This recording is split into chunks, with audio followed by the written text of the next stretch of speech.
Assalamualaikum warahmatullahi wabarakatuh. Perkenalkan, nama saya Laili Handayani dari kelas MJ 404. Eh, untuk memenuhi nilai ujian akhir semester dengan mata kuliah manajemen perbankan dengan Bapak dosen Abdurrahman. Berikut saya mengangkat judul perbankan konvensional versus perbankan syariah untuk CIMB Niaga Tbk. Ya. CIMB Niaga awalnya didirikan pada tahun 1995 sebagai bank konvensional. Kemudian mendirikan lagi cabang syariahnya pada tahun 2022 sebagai respon terhadap pertumbuhan perbankan syariah di Indonesia yang cukup besar. Nah, CIMB Niaga Syariah menawarkan berbagai produk seperti tabungan, deposito, pembiayaan, dan kartu kredit secara syariah. Mereka juga terus meningkatkan kualitas layanan untuk memenuhi kebutuhan nasabah. Hmm. Nah, berdasarkan Undang-Undang Perbankan Nomor 10 Tahun 1998, yang dimaksud dengan bank adalah badan usaha yang menghimpun dana dari masyarakat dalam bentuk simpanan dan menyalurkannya kepada masyarakat dalam bentuk berupa kredit dan atau bentuk lainnya dalam rangka meningkatkan taraf hidup dan ekonomi rakyat. Pearson, seorang ahli ekonomi dari Belanda, menyatakan bank merupakan badan yang menerima kredit. Dimaksudnya adalah badan yang menerima simpanan dari masyarakat berupa giro, deposito berjangka, dan tabungan. Untuk mengelola simpanan dari masyarakat dan membayar biaya operasional bank, maka bank menyalurkan dana tersebut dalam bentuk investasi.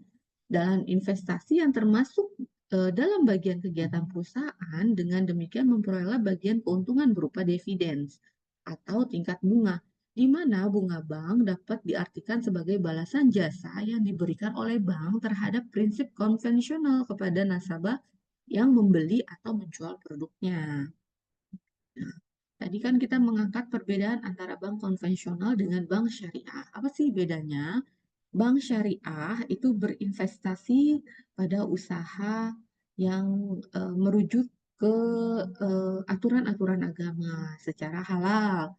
Dan konvensional itu bebas nilainya. Jadi tidak hanya terpaku dengan aturan agama, tapi dia di bawah pengawasan dari Bank Indonesia sesuai dengan aturan Bank Indonesia.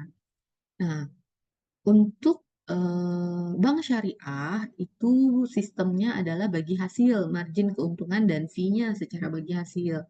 Kalau bank konvensional itu ikut sistem bunga. Nah, kalau sistem bagi hasil itu biasanya berubah-berubah nilainya sesuai dengan kinerja usaha. Kalau sistem bunga itu besarannya adalah tetap. Nah, ini bisa dilihat sampai 6. Nah, apa sih bedanya sistem bunga dengan sistem bagi hasil? Tadi sistem bunga itu diperoleh untuk bank syariah. Nah, salah, maaf, sistem bunga itu untuk bank konvensional. Nah, penentu suku bunga dibuat pada saat akad dengan pedoman harus selalu untung untuk pihak banknya. Kalau bagi hasil untuk bank syariah adalah penentu besarnya risiko bagi hasil dibuat pada kemungkinan untung dan ruginya.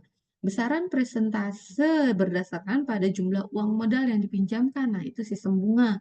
Kalau sistem bagi hasil berdasarkan rasio nisbah bagi hasil berdasarkan pada jumlah keuntungan yang diperoleh untuk bank syariah. Nah,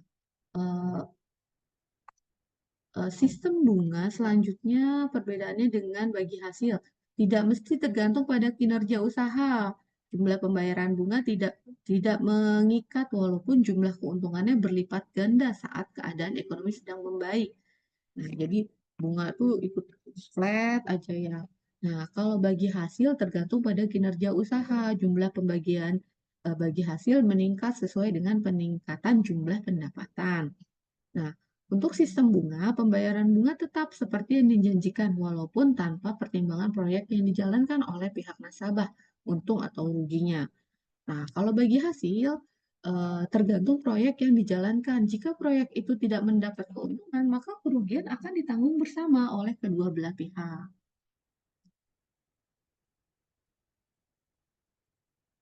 Hmm, Ini laporan yang dikutip dari CIMB Niaga tahun 2020.